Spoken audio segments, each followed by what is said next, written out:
10 movies to watch when you are recovering from maternal narcissistic abuse. Let's get into it. I love to give this assignment to my clients.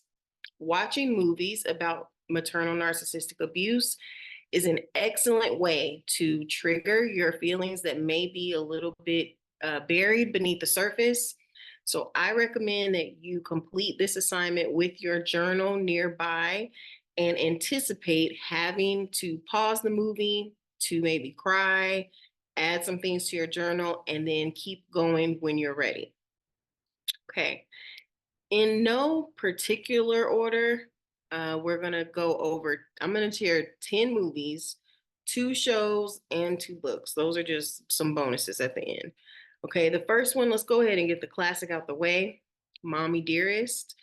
I'm sure this was already on your mind. You probably have already seen it. If not, don't forget the tissue with the journal. Definitely going to trigger you if you are an adult child of a narcissist. But the mother-daughter dynamic in this movie is a classic example. So it is about a white mother and daughter. So I think that provides a little bit of emotional distance for Black women. So it may not be as triggering as it might be, as some others on the list might be. But this is definitely a good one to get the tears flowing and get those feelings up to the surface. Number 2, this is a great one to revisit through the lens of maternal narcissistic abuse, and that is Matilda. Okay, you may have watched Matilda as a child and loved it. You probably really strongly identified with Matilda, but couldn't quite figure out why. This is why, because she was being raised by narcissistic parents. Her family was an entire unit of narcissists, and she was that outcasted Black sheep. So revisit that one. It's a little more on the light side, a little bit easier to watch. You'll still be triggered, but not drastically, probably. So this is maybe a good warm up. Number 3 on this list is slightly more intense. I felt more triggered by it than I expected to when I watched it the first time. And that is the Joy and Luck Club. For the sake of triggering repressed feelings, I prefer to recommend that you watch something because it's a different sensory experience than reading something. You can't exactly stop the images unless you actually pause the movie. Whereas when you read, you can control the pace of your understanding.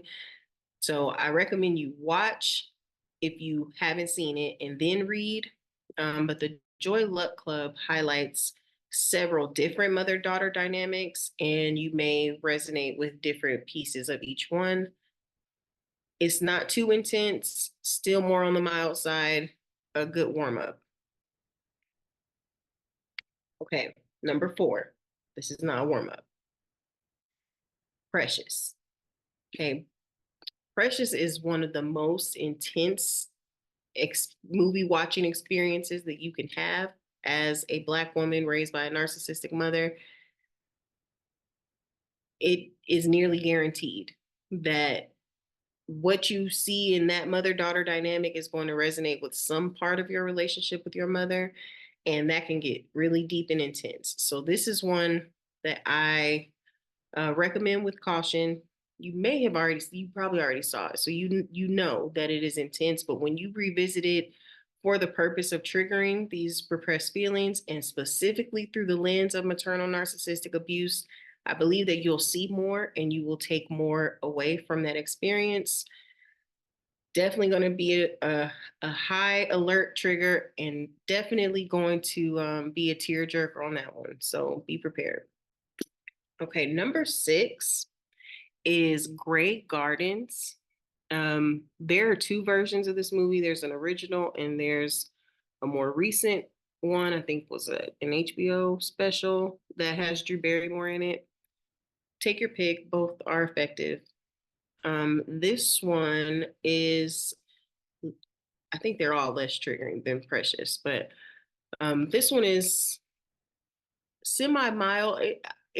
It devastated me though. I think the end of that movie is sad in a way that is more subtle and will probably resonate a little more strongly with those who have a covert narcissistic mother as opposed to an overt narcissistic mother like we see in Precious.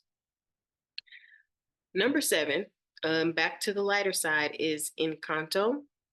That one is just, for some reason, adult children of narcissists just love the heck out of this movie. Some people report being highly triggered and others not triggered at all.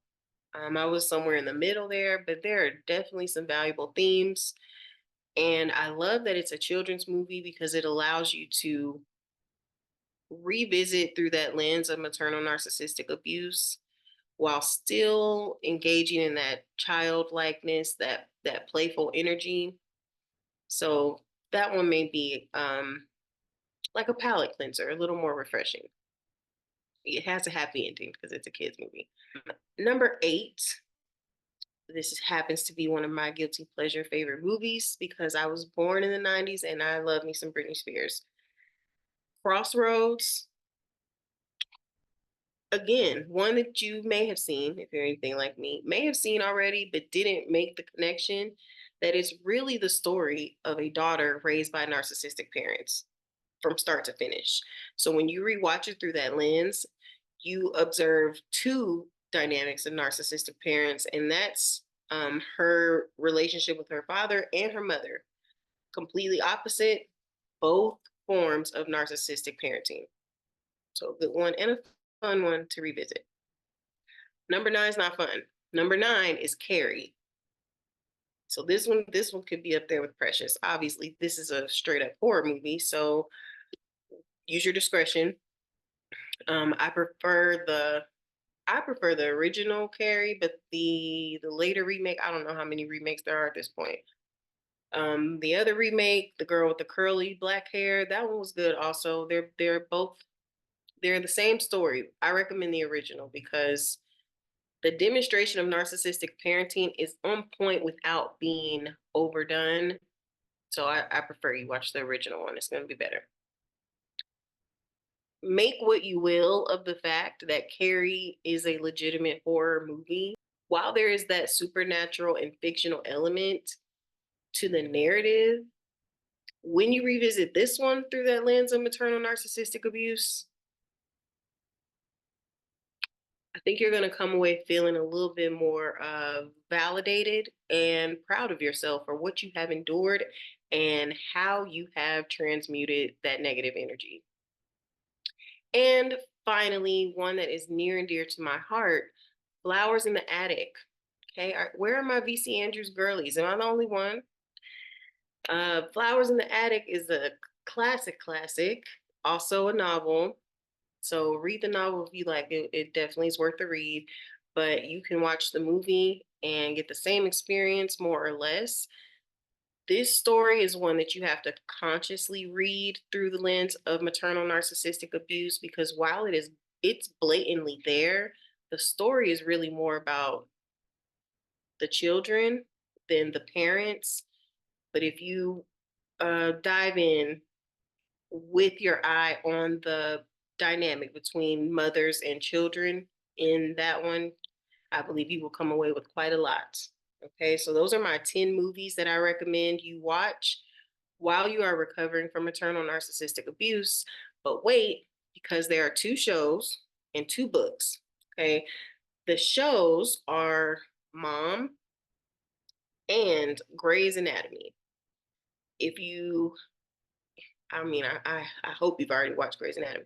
I hope you already know, but let's just name it because those are excellent examples. So Mom focuses more on the dynamic between a mother and a daughter who are repairing their relationship after years of abuse and narcissism on Mom's part. So that it really is interesting to observe the collaborative dynamic. I know many of us don't have that reality where we have a parent who is actively working to recover from their own trauma so that they can be a more present parent for us. But there's a lot of holding Mom accountable for things that she did and you may find those interactions healing. So give that one a try. And then Grey's Anatomy. Grey's Anatomy is the main parent that you want to keep an eye on is Ellis Grey, but both of Meredith's parents fit the profile of a narcissistic parent. And if you zoom in on the episodes where they are featured more prominently, you can damn sure expect to be triggered at the least. So again, keep the journal nearby. And my last two, these are books only. They are not available for you to watch in a movie form, but they are definitely worth a read. And they're both pretty different. The first one is Jeanette McCurdy's I'm Glad My Mom Is Dead. I'm Glad My Mom Died. Brace yourself. That one is brace yourself. It is I think you'll find it validating to hear another adult child of a narcissist say what they truly feel and just be liberated without consequences. The last one is a classic, was technically written for children, but is one of the most excellent examples we have of maternal narcissistic abuse. And that is A Child Called It by Dave Pilser.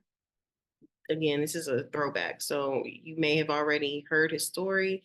You may have already read the book. There may already be a movie about it by now. I'm probably late. But this is a great one to read. Again, because it's written for children, it's simpler to read and easier to digest the words themselves, while what you're actually reading is grotesque and horrifying. So brace yourself on that one. It's absolutely going to be something that you have to pace yourself to get through if you have not read that already. I truly hope that you set some time aside to engage with your inner child and begin to take control over your trauma responses by triggering your traumatic experiences. It's not going to be pleasant, but it will make you more effective at regulating your nervous system and give you a greater sense of control over your negative experiences attached to your trauma. So as always, thank you for watching. I am Dani Ellison, and I hope this helps.